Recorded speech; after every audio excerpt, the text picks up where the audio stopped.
We have our guests here, Mr. Sanjeev Gupta, Mr. Vishal Dhupar, and Mr. Raju Navani. May I request Mr. Raju Navani to take the dais, please. A very good morning to all of you, ladies, gentlemen, friends. We are an industry which is the most youthful probably in the country in terms of many, many factors. And I think we have to see that energy in the room. I can see the faces represent that, but the idea is that we are here to see how we can take one industry that is absolutely critical in the lives of many young people and see how to nurture that and really see how that can become not only a passion, but one that can convert to economic opportunity of a different level of magnitude altogether, not only for India, but for many people in India and participate in a larger global arena as far as that is concerned. So we're really happy to start this Conclave series for the IDGS, the Indian Digital Gaming Society here in Bangalore, and excited that we are beginning here, and we will take this around 6 important cities of the country over the next 9 months and have discussions on this subject, day-long conversations, engage stakeholders from government, from industry, from budding entrepreneurs, from many other segments that can enable us to then come up with really what is that India way, India story, the India approach to being able to be a part of a $180 billion global industry that is growing very, very massively. So I think at the outset, it is very important for us to just kind of understand IDGS. IDGS is the Indian Digital Gaming Society, anchored by the Confederation of Indian Industry. And really what IDGS is doing is building the base, strengthening the stakeholders when it comes to the video gaming industry, the PC, mobile, the console industry that is now leading also to esports in a very, very large way, where you see the aspirations of gamers getting converted to those of athletes and professionals. And I think on one side, we do see this as a large stakeholder group, and along with that, everything else that goes to build that, the technologies, the hardware, and we do have here guests with us, and I'll just come to them in a moment, that can enable all of these aspects to flourish very differently from what is defined today maybe as the online gaming industry, which is representative of the real money gaming, the fantasy gaming. And I think we've been reading a lot in the newspapers over the last few days about the GST impacts of that. What we are trying to build through IDGS is a very different aspect of the gaming industry as we continue to move forward. I think also important for us to realize is that we are really looking at this entire segment as value creators, as building IPs from India, for the world, using Indian talent very strongly and effectively to be able to do that. And again, very different from the services industry in which India has already built significant scale. And today every Indian company that we see in the world which has got technology will have the Indian sweat and blood in that. And I think that has already become very prominent. And we are at your home in Karnataka and Bangalore to probably the source of a lot of that, that has happened over the last few decades. But now is the time for us to really take this into a new domain, into a new generation of value creation, not only for India, but from India for the world. And, to have this conversation and really take us through this, we are really privileged to have with us, our honorable chief guest, Mr. Sanjeev Gupta. He's the Chief Executive Officer of the Karnataka Digital Economy Mission, Government of Karnataka. And as we were just discussing outside, Sanjeev himself has this mission to see how, we can really empower this ecosystem and drive it to where it needs to go. And therefore his suggestion that, we should not really make this a one-way speech from my side. Let's keep it interactive. Let's make a conversation around it so we can address the right issues that are there. So we will take the half an hour to probably maybe even pull a few questions from the audience if we do have the time, but have a conversation around what needs to be done rather than just some formal talk. Also privileged to have with us member of course our executive council at IDGS, but the managing director South Asia of NVIDIA. If there is one company that the world has been talking about, and I keep telling Vishal Dupar, who is the managing director, that you have really put a company on the map which is given so much prominence to gaming, and I'm sure through our conversation Vishal will talk of the importance of gaming in the journey of NVIDIA, and really why this is one industry that will drive a large part of the future. So actually, I'm not going to get into any other discussions, but we'll keep it more conversational. Just want to welcome all of you. I know I have a lot of notes CI has given me to talk about, about things that the IDGS is doing.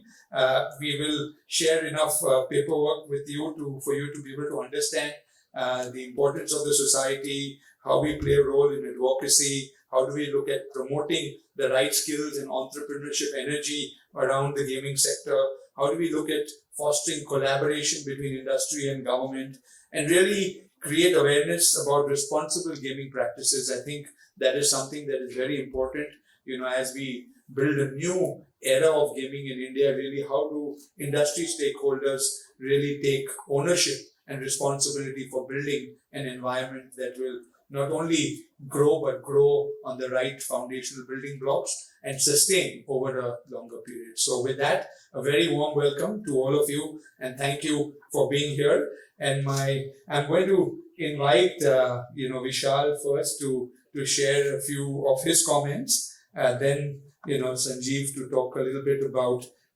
his role also as the Karnataka Digital Economy Mission, and then get into a conversation on this subject. So Vishal, over to you. Thank you.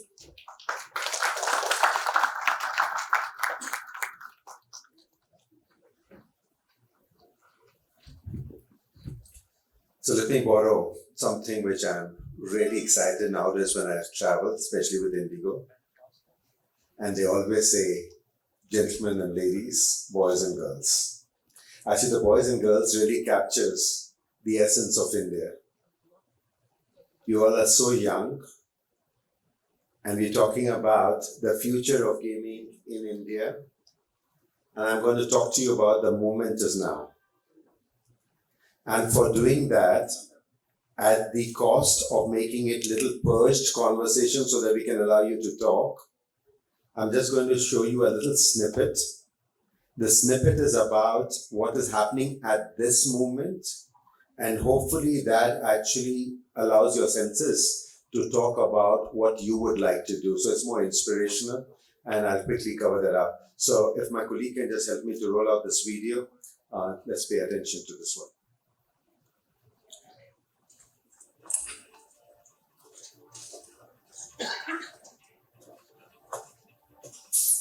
Everything is real time.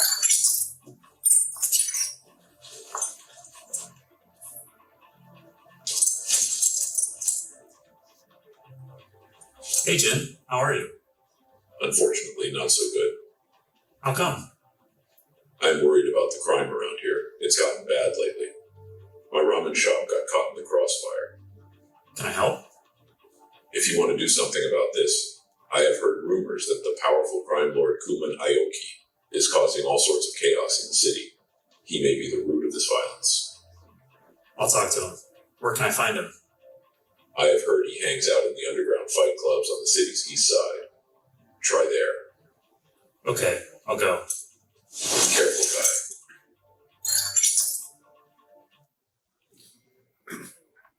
So the idea was to basically show to you what was demoed at Computex in May. There is no script behind this. There's zero script behind this. It's rendered beautifully, and you saw a digital avatar who had no speech that was written for, only given a backdrop of what the script is about. And you could actually do question answers and talking and conversation real time. Everything in that was real time. Here it was a video, but there it was a real-time thing. That moment is now.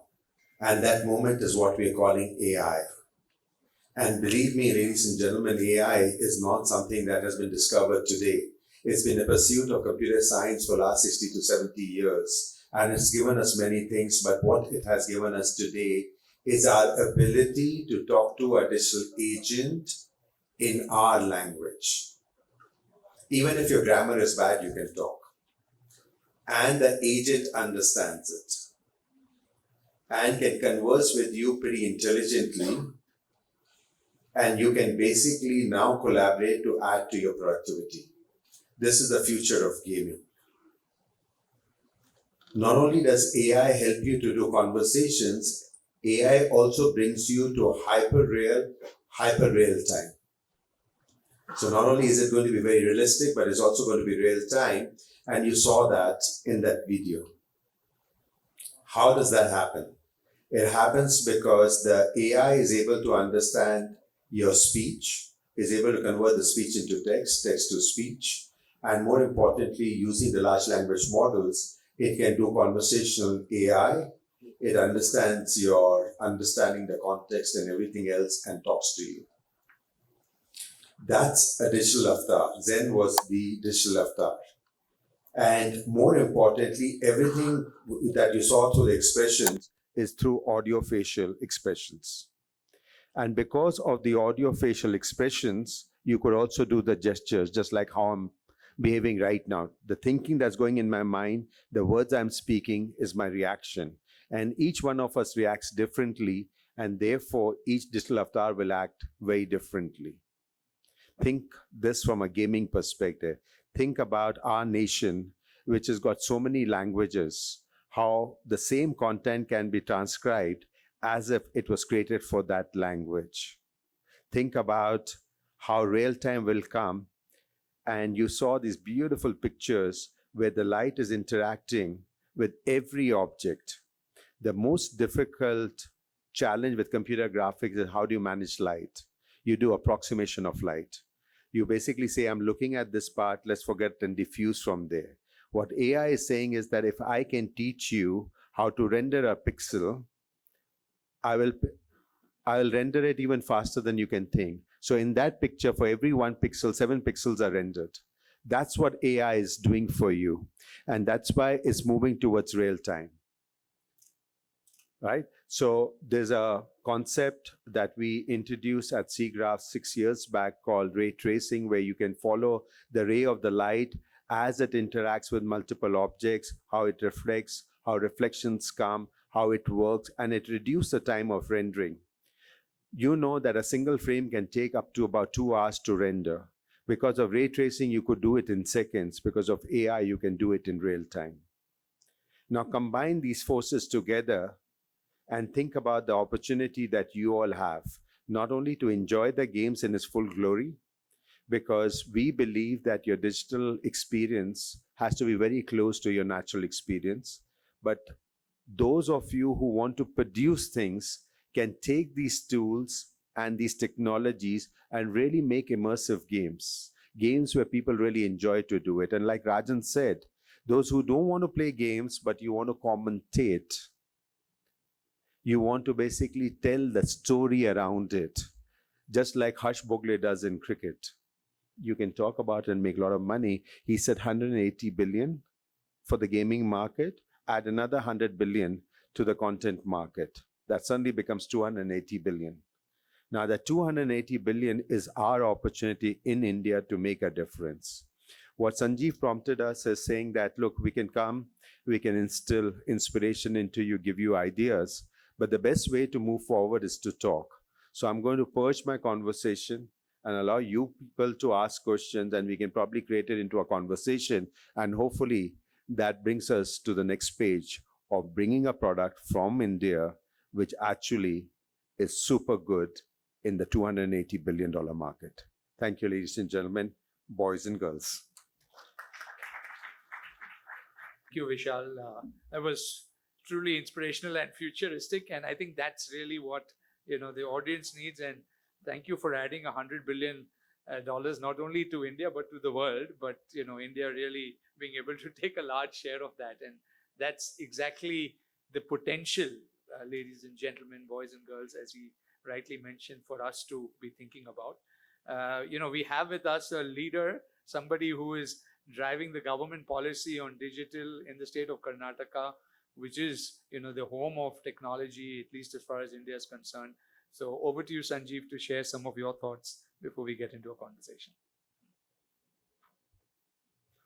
Just use Yeah, this, absolutely. instead of going there, make it much more convenient. Normally, government speaks in a very different language, says very good morning, etc. But let me just start saying that Namaskaram, good morning, everybody. Bit loud. Lovely to have you here. Why this energy is required? Because the people who has come from Maharashtra or somewhere else should know that you are sitting in a unicorn capital of India. So warm welcome to all the members who has come from outside to the warmest city in India, a startup vibrant city in India. Okay. Friends, you have 105 plus unicorn bonds till date in India. Around 47, 48 are born in Karnataka. $125 billion raised by these startups all over India. $65 billion raised by Karnataka startup ecosystem players. This is what we talk about of 80,000 plus startups that in India today. We are having 20,000 plus startups in Karnataka alone, one state. India is aiming for $1 trillion digital economy, one state promising to contribute to $50 billion plus in that. When we say it, we mean it, we deliver it. And that's the beauty of Karnataka is, Rajan. Why our dear friend Vishal is here, right? He's a Bengalurian by born, right? And I today came to know that we both share the same city where we born together, not the same age groups. I am too old for him. He's a young by heart and all that, all the means. Yeah, we both born in Jhansi. And it's a great to have the leaders like him driving the energy of the Bangalore of the culture. Why this is so popular city? Why this is so great? And then I come to the gaming part of it. I as a person, when I say look at this, Karnataka is an opportunity for a new ideas to come into play. The young talent, the young market, the network which is available here, the capital which is available here, and the policy framework which is available here, the infrastructure which is available here, creates that magic.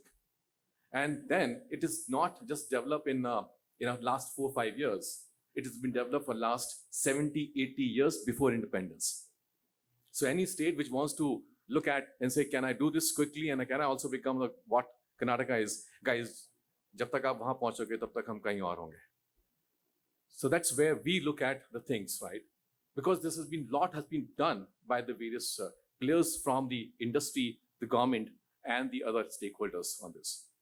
Having said this, what we have done so far, out of those three, so to say, not the right nomenclature, Rajan, but 3 unicorns which has been born in the field of IDGS or the gaming industry. One was born here from Karnataka as well. Out of the market that we look at, the funds has been raised roughly around $3 billion or $4 billion, which has been raised, roughly around 50% has been raised by here itself alone. From the gaming perspective alone, we set up the first policy for animation. Now, don't take it as a line of, we can have a debate onto this, right? And I want to have a debate. Is that we can call it the first policy in the state which came out from India was from Karnataka in 2012. We call it IDGS policy. And the word was coined by us. The IDGS as a word was coined by us and now became a national name as well. Now we're coming to the second policy for IDGS. We set up a center of excellence on the IDGS in Whitefield. It's a world-class infrastructure which is there. And a lot of startups are also using that facility to look at that level. Having said this, we are not going to limit ourselves to only Bangalore. We're making Mangalore and Udupi as another cluster for gaming. There is a fund which has been set up there. There are startups of around 20 startups of various kinds are there in Mangalore. So I would like to urge the audience here and the talent here and the players, the athlete word you use, right?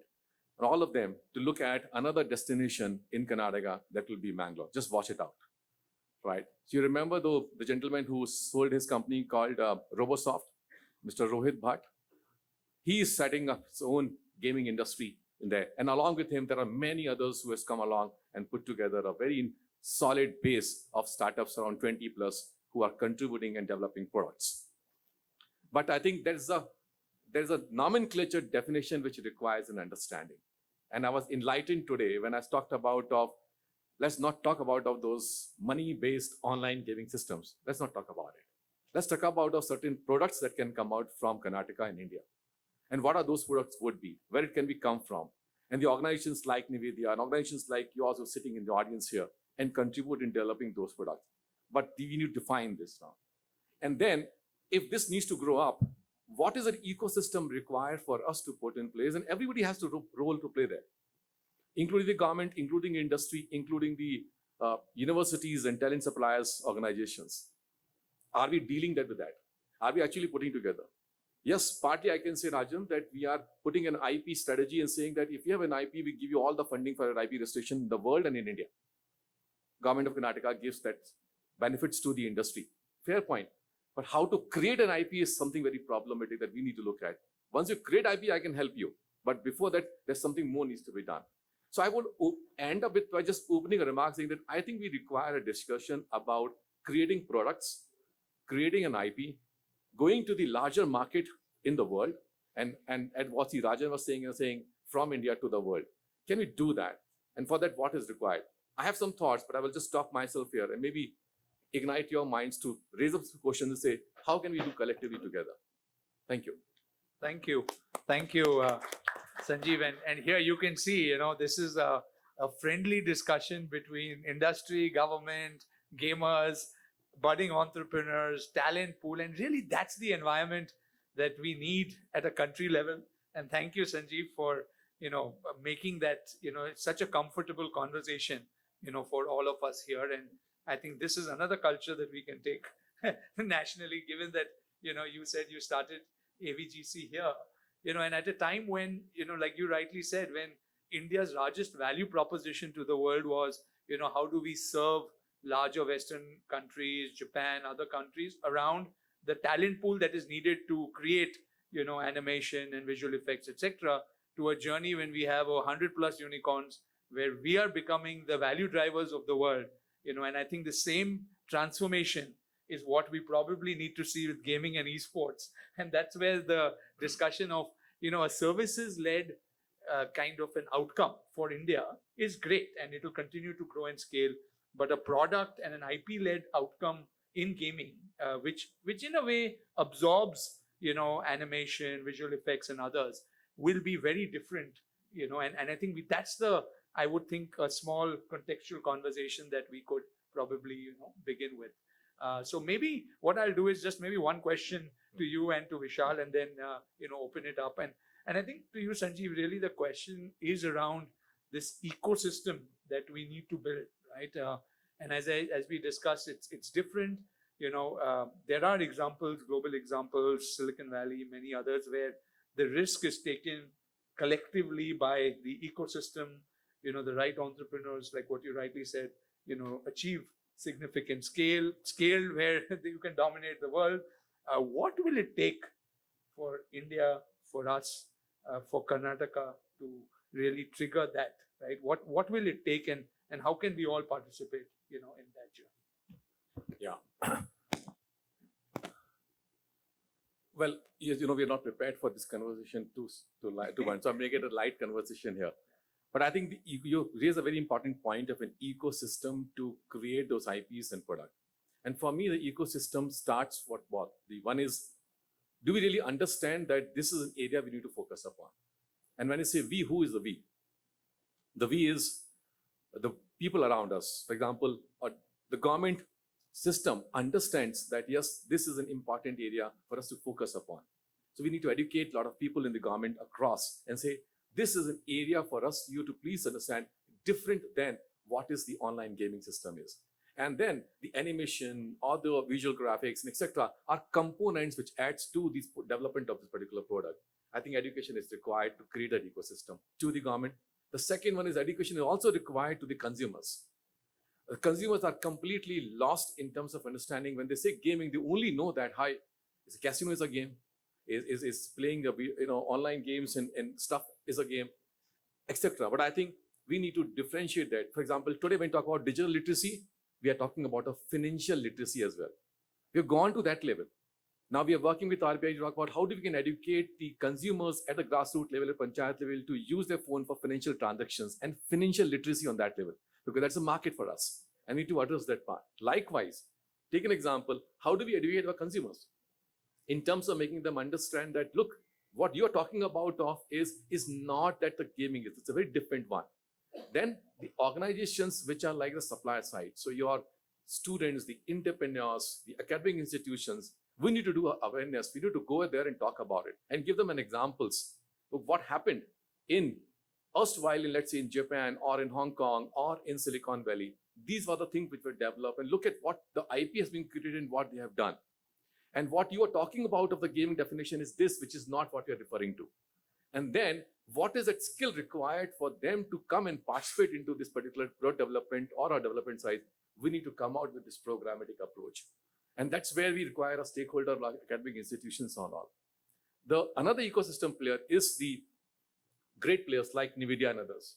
They need to stand a little bit more tall and not like a big brother, but more like a big friend who says about, I would like to work with you, and say, how can we make you understand this part? And if you want to use certain tools, let's come together. I will help you to find out certain tools and technologies which you can leverage and start working on. Then come back to again the government and like organizations like us to create that infrastructure and ecosystem for, let's say, incubation center for only esports. Let's say incubation center or an accelerator program. Can we find out a VC fund who is only focusing on only for this particular purpose? Can we come out with a report on says that how the esports as in Karnataka is doing right now, where it could reach in next 10 years down the line? I think these are the things that we can work on to create an ecosystem as a player. Fortunately, if the time goes by, the next 2 or 3 years, you find an esports park in Karnataka. One building dedicated for all the startups who are making products on esports. Amen. Very, very forward looking, and thank you. I think that's what probably the audience also wanted to hear, because it is so important, like what you rightly said, is to understand and for us to play the role of educating people. And just to the point on the gamers, 17% of the world gamers on Android are from India. Yeah. Right? I mean, that's the number. So we have over 400 million people who understand the games that we are talking about, are playing it, so we have that. It's just that the titles the games that they are playing, are largely driven from what the rest of the world has brought, just because we don't have enough, right, from India. So how do we really trigger that? And that community is already there. It's a 400 million community. It's the Gen Zs, the Gen Alphas who are the, in a way, the future. So really creating the right kind of products from here also, would matter. Vishal, just one point, I think you really opened the morning brilliantly. You talked of AI, generative AI, technology at the, core of enabling us to really become differentiators, because when we talk of new IP creation, becoming a world leader, we can't just replicate what the world has already done. And, India is always relatively a far more frugal innovation economy. We'll do it with much lower amount of money than the rest of the world can do. So when you look at technology as that driver of that change, we talked of generative AI, what are some of the other technologies that need to combine with that, particularly when you see gaming, right? Is it AR, VR? Is it, blockchain? I mean, what could some of those focused technologies, the way you see it, and NVIDIA sees it? Because NVIDIA's growth is really a large part of the innovation is driven by the gamer community. So how do you see that piece? Okay, so there are 2 parts to your question. So first is what NVIDIA thinks about it, and that's a different aspect. What you think about is a second aspect of it. Can there be a bridge between the two? Absolutely. So NVIDIA has been built on a simple premise, which is built on the first principles, that what are we trying to solve? And what we are trying to solve is how do you synthesize digital world with the real world so that you can understand the challenges of the real world and you can tackle them. If I take that challenge to the extreme, currently what we are talking about, what is the impact of climate? Sanjeev and I were in a conversation, we said rains are not only bothering the traffic in Bangalore, but all across the country. at this period of time to find water getting logged in cities which are called modern cities like Chandigarh, Patiala, Ludhiana, Delhi, massive infrastructures, basically poses a question in front of us. Why is the climate changed? What are the changes that are taking place? How are you going to be solving that? Now, this would have not been possible if our mission wasn't correct. Our mission is to synthesize the digital world with real world. We commenced our journey in gaming. And when you're making games look more realistic in real time, you understand the nuances of that. And that's why you can now basically talk about climate change. Think about climate change.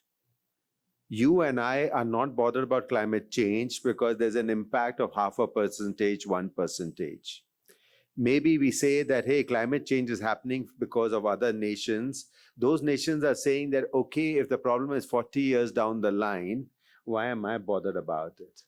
What are you going to do about it at 40 years when you become a dead ant inside that? You won't be able to do anything. So how do you gravitate people towards that problem statement? Is through simulation. You show to them that what I'm talking to you for tomorrow is really true. What I'm going to do for a week down the line is really true. And then ultimately a year and 2 years, and people start understanding what difference they can make. Then when our cities like Bangalore is just a marvelous city. There's something which is fabulous here. In fact, I want to say Mecca of all innovations happen here. You have educational institutes here, top rated. You got entrepreneurial wisdom here, which is not seen anywhere. And more importantly, you have a very safe social security infrastructure in this place. All that magic basically transforms for us to make a difference. If you understand the why you want to do, you will be able to make a difference. Now, Rajan says that we want to do it at different price points. We will do it in different price points because we have the size of the economy. If 1 out of 8 humans live in India, you got a market which is bigger than anybody else's. And more importantly, except for the first 10% of the population, they speak in different languages. And in each language, they're significantly big. But what you need to understand, and India is a testimony to this fact, that you don't need to do something which was done yesterday. You need to do what is required today and tomorrow. Mobile revolution is a living proof of that. Our nation was always known for its software engineers who were servicing other companies. We can add to their productivity because now we can teach the computer how to write the software that no human can write. Humans can write deterministic software, intrinsic software, machines can write. A combination of both of them gives you a completely different world to deal with. Give you an example. There are apps and there are apps and there are apps. And you do commerce and you do commerce on top of that. And all of us struggle to look at the catalogs. But when you really go into a physical store, you don't go and pour yourself into a catalog. You go there, you assimilate what is there, somebody talks to you, you figure out, hey, one day I'm going to be buying a fridge and it's going to be this brand because of its transformational purposes, and you pick up. You don't go through the catalogs to figure out, I want this and this is how it works. Today, it's a possibility in the retail experience to translate that app into a digital assistant. And that digital assistant could be that person in the shop explaining you what you need to do, and then you can procure it.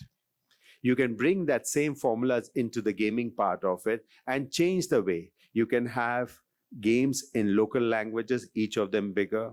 If you get the infrastructure going, you can have people who come and celebrate along with the esports people.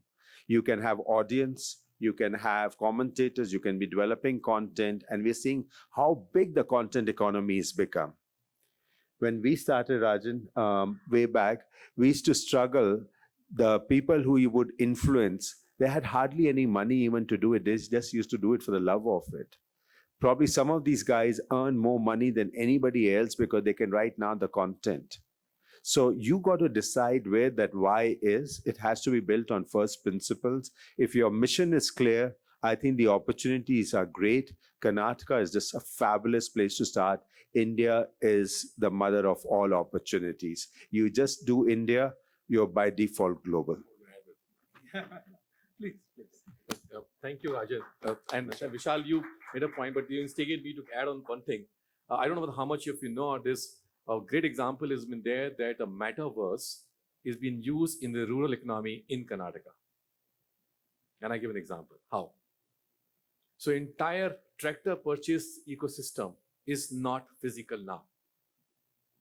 It's a metaverse. A digital person is on the metaverse, is explaining the features of the tractor while you are there using your kit onto the system. And variety of the tractors can be felt by the farmers to say which one is the best for him or her. Based on that, the entire specifications are told. He or she can actually drive the tractor also and feel it, that how it looks like on a bumpy road and etc. on the farm. Experience that. Finally says, out of 10 quality of the variety of tractors, I like one. And then that one got notified and the piece is shifted from a taluka to that level and say, experience now physical. And buy it. And that's how the metaverse and the technologies are actually leveraging in the rural economy.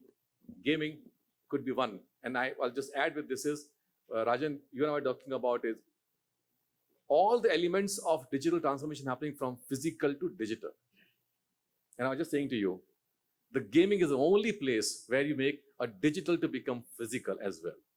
And that's the way that I learn the game, I learn the sport, and I become an expert and then start playing on the ground as well.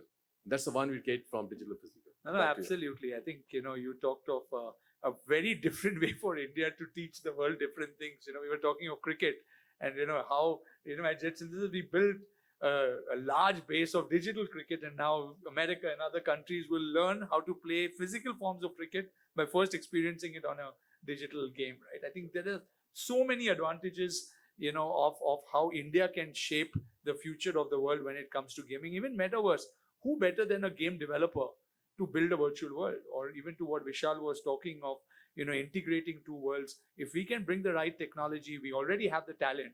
We've been doing it for the rest of the world. Nothing stops us from, delivering it to the world in a manner that the world will consume very, very differently. So with that, I'm going to open it up. What I would request, if you have a comment, feel free to make a comment. You have a question, you can ask your question. We'll go around a few people. Do raise your hand. Maybe just introduce yourself or just give your name. We'll take a few minutes and maybe 4 or 5 comments together, and then address it if there are any. Go ahead.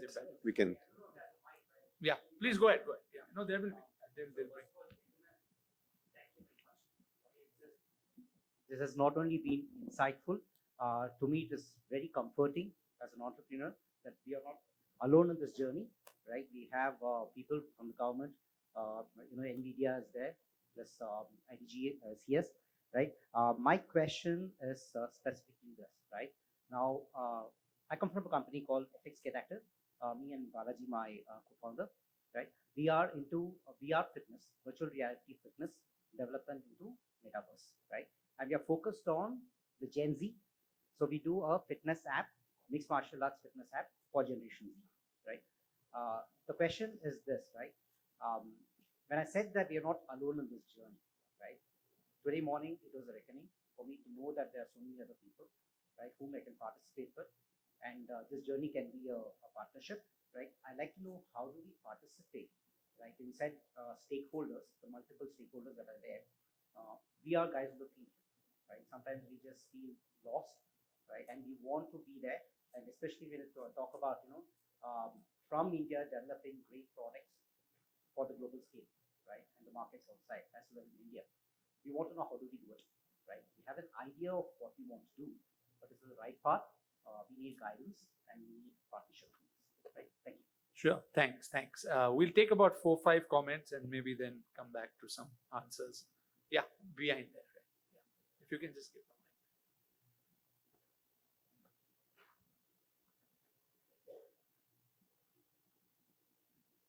Hi, I'm Naveen, and representing here Ecole Conclave. It's a French design college. We have gaming course. So when all the stakeholders are here, we have industry here, we have state stakeholders here. So yeah, from the perspective of kind of achieving the numbers or kind of looking at the future, we need a generation, the whole generation who understand. Obviously, people do play games, a lot of them, but then how to develop the games, it's still a very new idea for a lot of students. So we are kind of looking for some support in terms of, like, we have tie-up with Ubisoft right now, where the curriculum is designed by Ubisoft.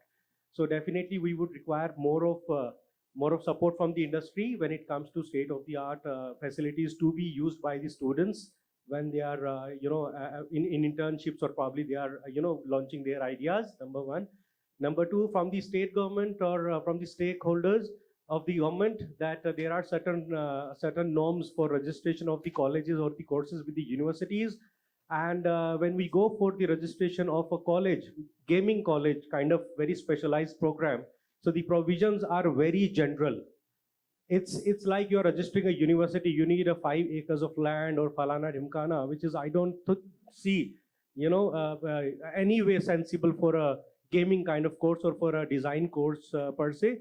So probably that has to be done to because ecosystem starts from somewhere, and if you don't have a skilled labor to kind of make games or probably understand the languages, we in Bangalore have students from all different areas, from all India. We get students, they speak different languages, so we believe that we are very crucial part of this ecosystem.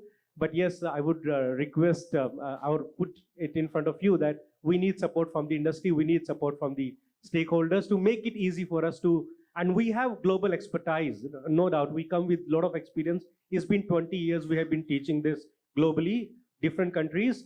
But yes, I guess there is a little more to do on this front. Thank you very much. Thank you, Naveen. Anyone else? Yeah, there back.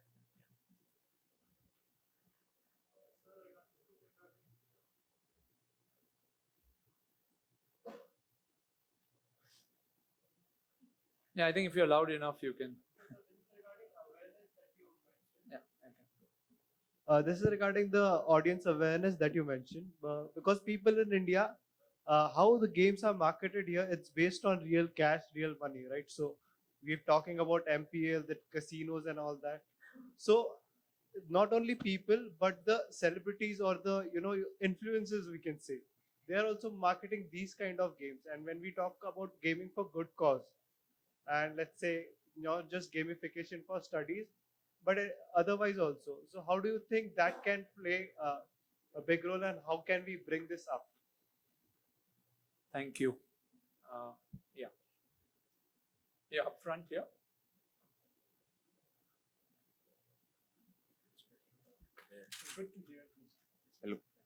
Hello. Yeah. Hi, this is Siddharth this side, and I'm from Initiate, and we are building a professional networking platform for gaming industry. So my question is a bit open-ended that I wanted to ask. Like, as you said that there are 70% gamers, Android gamers are from India, and you mentioned a lot of things regarding global warming and regarding that aspect. So I just wanted to know that everyone talks about mental health and how, like, there is like a taboo also in India that how things happen and how it affects the mental health of a child playing that particular game. So can we know that there should be some kind of a regulation or something kind of a check should be on that particular level, right? On the children's or who are playing this particular game. So what kind of a proposal or solution that you have in mind to help that part as well? So Sure, thanks. I think we'll take the last two here. Up Yeah, front. hello. Oh, there. Yeah. So currently I'm building a multiplayer horror game. As Sanjeev Gupta sir just said, like, government will support games that have IPs. I want to know, like, whether this game will come under IP, and also I need to know, like, as Karnataka government support any games that make like multiplayer games that are kind of mid-core, not AAA, not extreme low kind of games. Thank you. Thank you. Yeah. Yeah, you can speak. We can hear you. Not too bad. Last two. Yeah. I wanted to just know from the learnings from other industries. So how we can associate with gamers earlier so that they could not fall into the trap of the reconciliations or the regulatory reportings, what needs to be done, and they could concentrate on their business and growth. So how banking solutions can be provided to them at the earliest. I think I'm the last one. So, Sanjeev sir, you mentioned that you were looking at building an esports arena in Karnataka. I think that excites a lot of us over here. So, just based on Everybody that, going to Bangalore now. right? A few things that were mentioned, by the panel. Right? We spoke about IP, we spoke about esports, right? So, in terms of IP, we've tried from India to create what we think right now is the biggest cricket game on mobile, right? Called Real Cricket. So, I'm the creator of that. We're part of the Synthesis ecosystem. Along with that, we've made great forays into esports as well with, Sky Esports and Norton as well, right? And now we're trying to put everything together, by having this league called GPL, which we recently launched, right? And that is having a prize pool of 2.51 crore, right? For an esports based on real cricket, right? Being run by Sky Esports and all as part of Jet Synthesis, right? And, I was just bringing that to the notice of everybody, that we are trying ourselves, as Indians, building a product from India, for India, right? Having India's largest esports competition now, right? And of course, it'll be hosted physically as well in India, right? So just wanted to just bring that to the table and want your thoughts on, whether there would be something that, Karnataka would welcome, if we were to host it here. Thank you. I think we've heard different voices, and it's interesting from VR to training to awareness to responsibility of gaming companies to differentiating online gaming to esports. So a range of topics. So maybe you want to address some of that, Sanjeev, first, Vishal, and then maybe I'll address some of the other points. that Some I left will leave out. it to for you, Yeah, Rajan. sure, to sure. Look at. I think first question which came us is that the startup which is there and how, what are the ecosystem available for the gaming as a startup ecosystem players.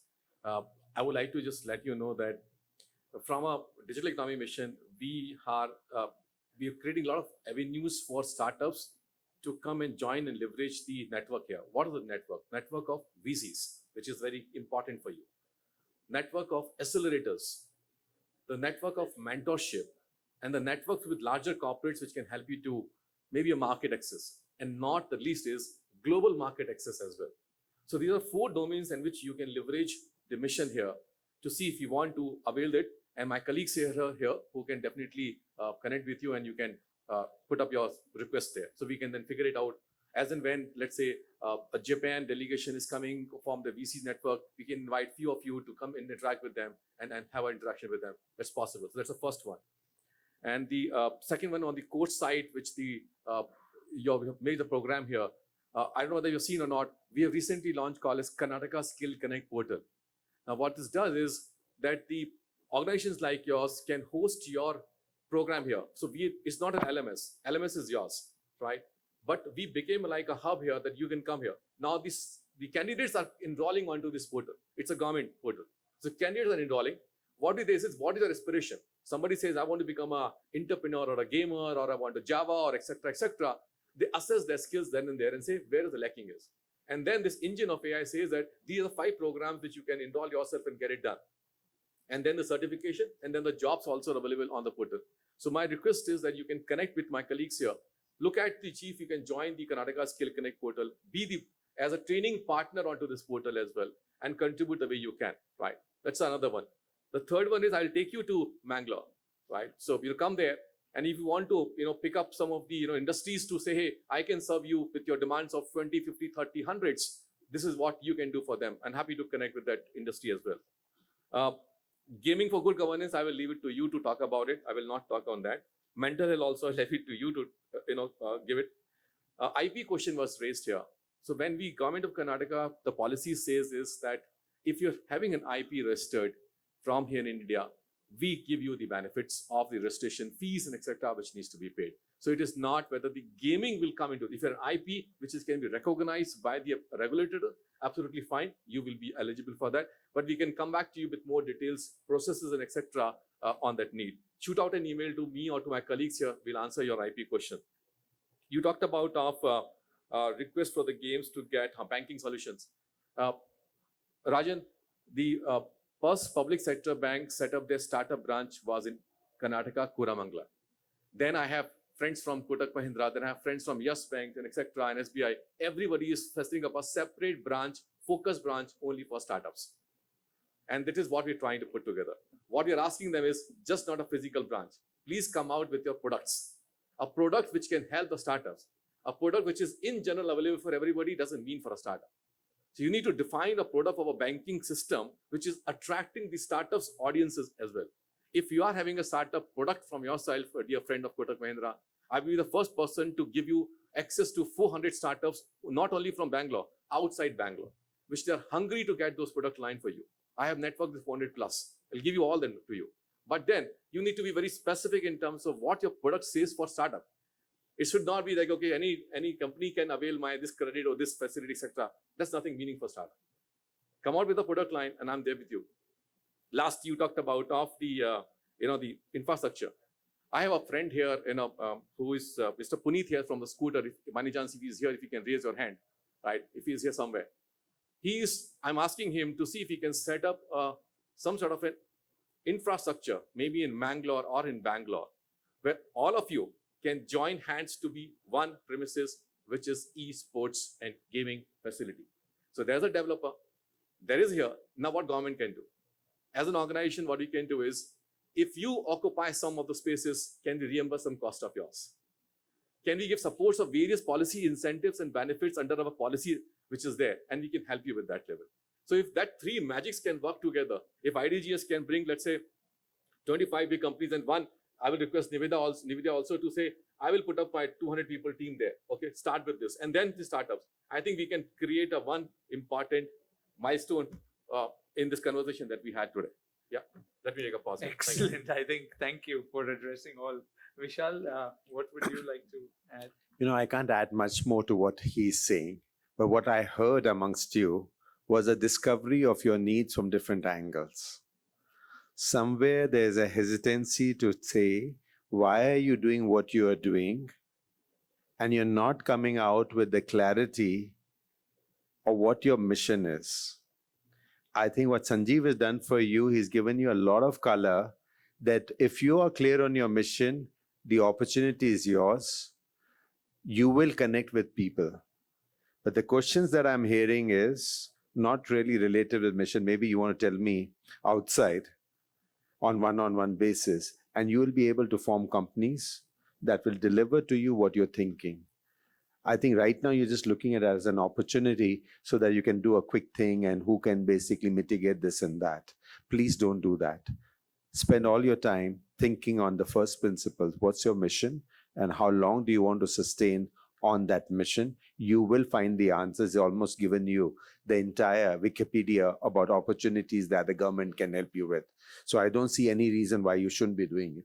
Absolutely. I think we've both covered so many of the aspects that really are riding on this wave of optimism, that we see as an industry and we see from India, for the world today, because the world is excited about the India opportunity.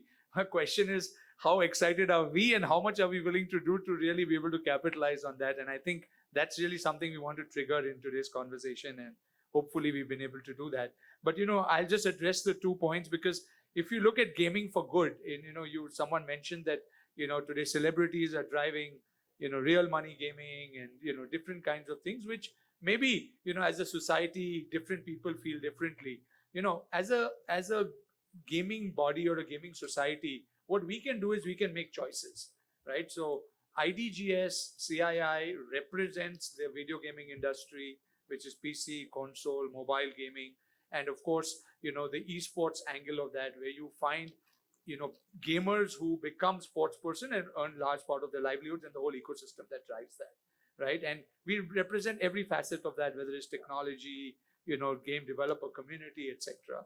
So, we are doing our bit, and I think the other organizations that are representing those stakeholders, the government engagements have been happening. I think what we have seen in the last 2 days of a large GST being applied on face value to, is a discouraging aspect to get more and more people to be able to participate in online gaming. As a matter of fact, I think if we look at an understanding, it really affects the business model a lot. So I think even government is very cognizant that that is happening, and is taking its own steps to make that happen. And I think what we will like to say is that what we are discussing here and representing is a very different industry, and we want to see and champion this as we move forward, as we go forward.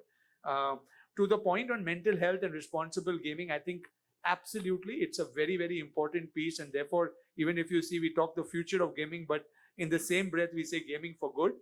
Really, I think it is up to game developers. And what we have done as IDGS, we really see how, you can make responsibility in gaming. If, say, a person is playing a game for a very long time, you ensure that there is a forced break. There are many global practices that are encouraging and enabling that. But, the thing of digital, right? Even we talk of OTT, it's immersive. You get into watching one program after another. Gaming is no different. I think, this is digital responsible behavior, something that this generation and the future generations have to be able to understand, right? And we all will have some rule in the house, no mobiles on your table when you're dining, because this is something that we have to be able to deal with also, as a society, while, the gaming industry will continue to do whatever it takes, right, to see that gaming is also responsible and it's truly a form of entertainment and skill, cognitive building, especially when it comes to sport, and see that aspect of gaming really be the dominant conversation from India, at least as IDGS and as members of IDGS. And that's what we encourage all our member companies, to do. On that note, I know we've grossly overrun the time, but I just want to take this opportunity, to thank the organizing team, our partners, sponsors, all of you attendees, who are here today. But most importantly, our two very special guests who have triggered a phenomenal morning for all of you, Vishal and of course Sanjeev Gupta from the digital mission here in Karnataka. And I must say, Sanjeev, we're all super excited about moving to Karnataka. The way you said, you talked of an esports arena. The world is now creating esports arena where thousands of people can come together to watch gamers play together. Exactly. And I can really see, and I think Vishal and we have discussed Karnataka taking a lead to create that infrastructure, and I'm sure everything will happen. So thank you again. Thank you for sparing your morning to be here with us. Please, a round of applause for our guests. And we are going to release the second newsletter of the Indian Digital Gaming Society, and I'm going to request Sanjeev, Vishal to do the honors.